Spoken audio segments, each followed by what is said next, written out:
SSC দুর্নীতিকাণ্ডে 2016 সমস্ত panel বাতিল করেছে কলকাতা হাইকোর্টের ডিভিশন বেঞ্চ। এর ফলে চাকরিহারা প্রায় 26,000 শিক্ষক। প্রতিবাদে কলেজ স্ট্রিট চত্বরে পদযাত্রা। চাকরিহারাদের যোগ্য মেধার ভিত্তিতে নিযুক্ত শিক্ষকদের বাতিল করা চলবে না জানিয়ে কলেজ স্ট্রিট অবরুদ্ধ করেন চাকরিহারা শিক্ষকরা।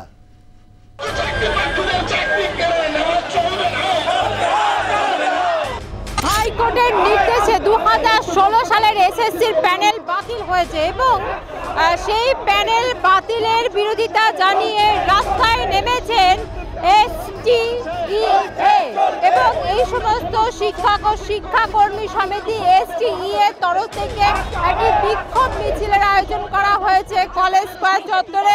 আমরা সমস্ত যোগ্য চাকরিপ্রার্থী যারা এই রায়ের বলে যাদের চাকরি চলে গেছে তাদের পক্ষে আজকের এই মিছিল।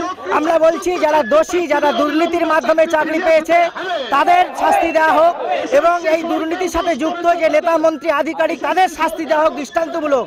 কিন্তু যারা যোগ্যতার পরিচয় দিয়ে, মেধার পরিচয় দিয়ে এই চাকরিতে নিযুক্ত হয়েছে তাদের চাকরি নিয়ে যাওয়া চলবে না।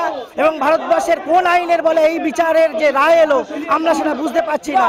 এবং এই রাজ্য সরকারের নেতৃত্বে আধিকারিক নেতা মন্ত্রীদের যোগসাজশে এই দুর্নীতি হয়েছে, সেই দুর্নীতিগ্রস্তদের দৃষ্টান্তমূলক শাস্তির দাবিতে আমাদের এই মিছিল। আমার মতো অনেকেই আছে যারা প্রায় 25 বছর চাকরি করছে, তাদের চাকরি চলে গেল 2016 সালে। তাহলে আমরা যদি যোগ্য, আমরা যদি অযোগ্যতা প্রমাণ করতে পারিনি তাহলে আমাদের চাকরি আবার ফিরিয়ে দিতে হবে, এই আমাদের দাবি। 2004 সালে 4 থেকে 3 বার পরীক্ষা দিয়েছি, 3 বারই এই পাস করেছি, করে যোগ্য হয়ে পেয়েছি। এসএসসি হাইকোর্ট কেউ প্রমাণ করতে পারেনি যে আমরা অযোগ্য। তাহলে আমাদের চাকরি কেন কেড়ে নেবে?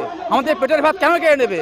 আমাদের বাড়িতে আমাদের প্রত্যেকের লোন আছে, বয়স্ক বাবা মা আছে, মান্থলি 50-60 টাকা খরচ, সেই খরচ জোগাবে কে?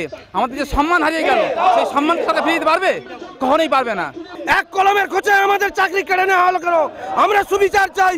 আমাদের পরিবার পরিজন প্রিয়জনরা রয়েছে, তারা বিনীত রজনে যাপন করছে। আমাদেরকে মৃত্যুর মুখে ফেলে দেওয়া হলো কেন?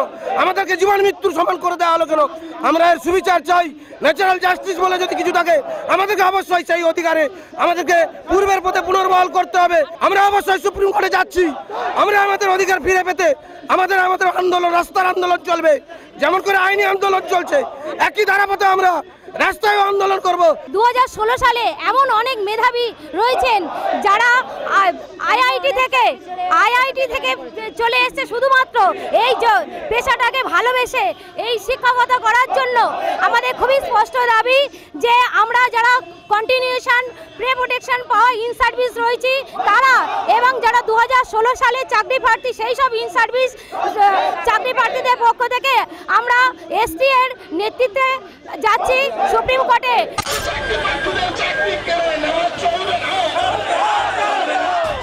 শিক্ষক থেকে শিক্ষাকর্মী প্রায় 26,000 মানুষের চাকরি গেছে এবং 2016 সালের এসএসসি প্যানেল বাতিলের ফলে তাদের চাকরি হারাতে হয়েছে। তাই তাদের দাবি চাকরি তাদের ফিরিয়ে দিতে হবে, তার কারণ তারা ন্যায্য। এবং সেই আন্দোলনকে ঘিরে তারা এবার রাস্তায় নেমেছেন, রাস্তার রাজপথ অবরোধ করেছেন এবং তাদের বক্তব্য যে যতদিন না পর্যন্ত চাকরি ফিরিয়ে দেওয়া হচ্ছে ততদিন পর্যন্ত তারা আন্দোলন চালাবেন। তাদের সুস্পষ্ট দাবি যে তারা যোগ্য এবং তাদের চাকরি তাদের ফিরিয়ে দিতে হবে। ক্যামেরায় শুভঙ্কর লাহার সঙ্গে নাজির রহমানের রিপোর্ট, আর প্লাস নিউজ, কলকাতা।